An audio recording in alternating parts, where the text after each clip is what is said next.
मित्रों, क्या आपके मन में कभी ऐसा लगता है कि एक अच्छे दार्शनिक विचारों के व्यक्ति के रूप में हमें जीना चाहिए?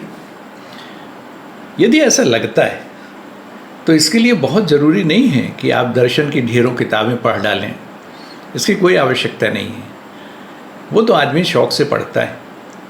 लेकिन सबसे पहले आपके अंदर अगर ऐसा है, ठान लिया है आपने कि दार्शनिक जगत का भी कुछ आनंद लेना है या दार्शनिक मनीषा का और उस प्रकार की चेतना का कुछ आनंद लेना है, तो आपका इस जगत में स्वागत है।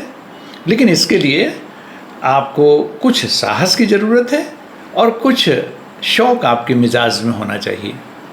तो आपके मिजाज में शौक़ है, अच्छी बात है। साहस भी थोड़ा होना चाहिए। साहस किस चीज़ का होना चाहिए?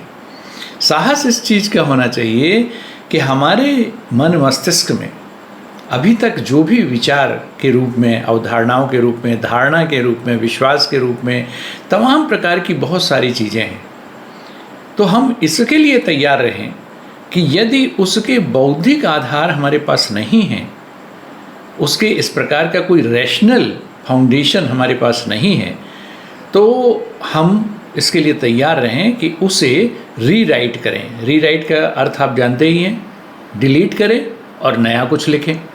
तो उसे डिलीट करने के लिए, उसे ख़त्म करने के लिए हम तैयार हों, अपने मन मस्तिष्क को फिर से ब्लैंक स्लेट बना सकें, ये ज़रूरी है। मेरा आग्रह वैसा नहीं है जैसे एक अनुभववादी विचारक ने बोला था कि अपने माइंड को टेबुला रेज़ा बना दें। वो मेरा आग्रह नहीं है।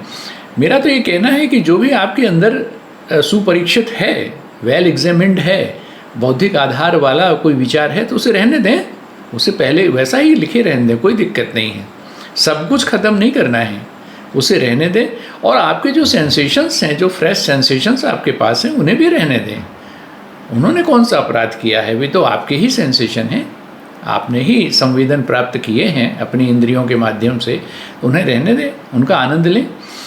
तो आगे रीराइट करने के लिए जो भी विचार, जो भी अवधारणा, जो भी विश्वास, जो भी जिस प्रकार की धारणा प्रवेश करना चाहती है, उसे सुपरीक्षित करने के बाद ही स्थान दें। हमारे मस्तिष्क में, हमारे मन में कुछ कचरा रखने की जगह नहीं है, अच्छी अच्छी चीज़ें रखनी है हमें। तो सुपरीक्षित चीज़ों को ही हम स्थान दें, ये सबसे पहले ज़रूरी है। तो इसके लिए उस साहस की ज़रूरत है कि हम डिलीट करने को तैयार हों, और उसके बाद नए का हम स्वागत करने के लिए शौक़ होना चाहिए हमारे अंदर, चाहे हमें किताबों के माध्यम से मिल रहा है या अन्य प्रकार के सेंसेशन से मिल रहा है। तो दो बातें इसमें होती हैं प्रधान, जो मुझे समझ में आती हैं। एक तो ये कि हमारे अंदर इमीडिएट अवेयरनेस जो है, हमारी जो सचेतनता है हमारे अनुभवों के प्रति, इंद्रियानुभवों के प्रति, इमीडिएट सेंसेशन जो होता है उसके प्रति जो हमारा अवधान है, ध्यान पूर्वक उसे ग्रहण करने की जो क्षमता है अवेयरनेस के साथ, उसे जीता जागता रहने दें हम। नंबर एक बात ये है। और नंबर दो बात ये है कि जो भी विचार या धारणा हमारे अंदर प्रविष्ट हो, वह बौद्धिक आधार के द्वारा सुपरीक्षित हो, रैशनल फाउंडेशन उसका होना चाहिए हमारे पास। हम कन्विंस हो जाएं रैशनली, तभी हम उसे अपने मन मस्तिष्क में प्रवेश करने दें। ये दो तरह के अगर हम अपने अंदर इस प्रकार के जागरण कर लें, इस प्रकार के शौक़ अपने अंदर पैदा कर लें, तो फिर कोई दिक्कत नहीं है कि हम दार्शनिक मनीषा का और दार्शनिक चेतना का आनंद लेने से वंचित रह जाएं। इसका आनंद हमें आएगा, क्षण क्षण में आएगा, सौंदर्य की अनुभूति में आएगा, सामान्य अनुभवों में आएगा, अपने विचार की छलांग में आएगा, हमारे संकल्प विकल्प में आएगा। हर प्रकार से हम दर्शन की विभिन्न आयामों का अनुभव अपने अंदर कर सकते हैं, और हमारे सोचने का, हमारे अनुभव करने का तरीका औरों से भिन्न हो जाएगा, और हम किसी भी प्रकार की गलत अवधारणा या गलत धारणा बना करके जीने वाले व्यक्ति अब नहीं रहेंगे।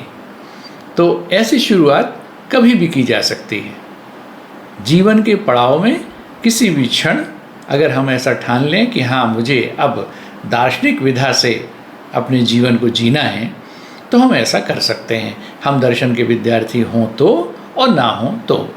सामान्य रूप से जो दर्शन का विद्यार्थी अपनी कंपटीशन के लिए या किसी कोर्स को पूरा करने के लिए, किसी डिग्री उपाधि इत्यादि के लिए दर्शन का अध्ययन करता है, तो वह ज़रूरी नहीं है कि जिस प्रकार से मैंने बोला इसी प्रकार से दर्शन को जीता भी हो। हम अभी जो बात कर रहे हैं वो दर्शन को जीने की बात कर रहे हैं। दर्शन को हमें जीना है, तो दर्शन के विभिन्न आयाम, चाहे वह ध्यान हो, योग हो, अनुभव हो, बौद्धिक विचार प्रणाली हो, स्पष्ट रूप से विचार करने का तरीका हो और बौद्धिक दृष्टि से विचार करने का तरीका हो, भ्रमों के निवारण की बात हो, इत्यादि इत्यादि। तो इन सभी क्षेत्रों में हम शुद्ध रूप से दार्शनिक होने का एक आनंद लेना शुरू कर सकते हैं जीवन के किसी भी क्षण में, कभी भी। तो इस दर्शन जगत में आपका स्वागत है। इसके लिए आपको अंदर से ही कुछ प्रयास करना है, बाहर से कुछ और होता नहीं है। धन्यवाद।